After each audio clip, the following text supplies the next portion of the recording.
ప్రకృతిని రక్షిస్తేనే మనిషికి మనుగడ. ఇది సినిమా సీన్ కాదు. ప్రకృతి విజృంభిస్తే మనిషి ఎంత చిన్నవాడో చూపిస్తున్న నేపాల్ వరద బీభత్సం. ఒక్కొక్కటిగా వంతెనలు కూలిపోతూ భారీ వరద ప్రవాహంలో నిర్మాణాలు కొట్టుకుపోతున్న భయానక దృశ్యాలు చూస్తుంటే గుండెలు అదిరిపోతున్నాయి.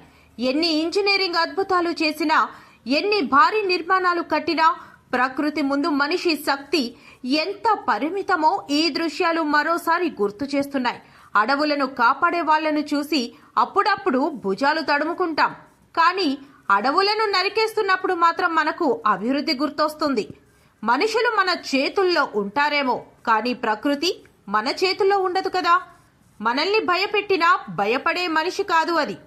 మన తప్పులను సహిస్తూ సహిస్తూ ఒకరోజు తన శక్తిని చూపిస్తే అది వరద కావచ్చు, వర్షం కావచ్చు, భూకంపం కావచ్చు, తుఫాను కావచ్చు. అప్పుడు మన నిర్మాణాలన్నీ, మన అహంకారాలన్నీ ఒక్క క్షణంలోనే చిన్నబోయే పరిస్థితి వస్తుంది. ప్రకృతి అమ్మ ఒడిలోంచి పుట్టిన మనం ఆ అమ్మ ఒడినే మన చేజేతులా కాల్చుకుంటున్నాం.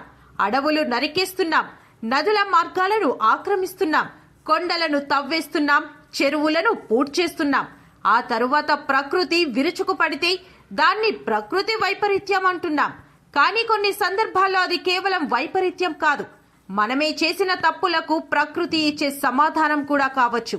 ప్రకృతికి పార్టీ లేదు, కులం లేదు, మతం లేదు, ప్రాంతం లేదు. అది అందరినీ సమానంగానే చూస్తుంది.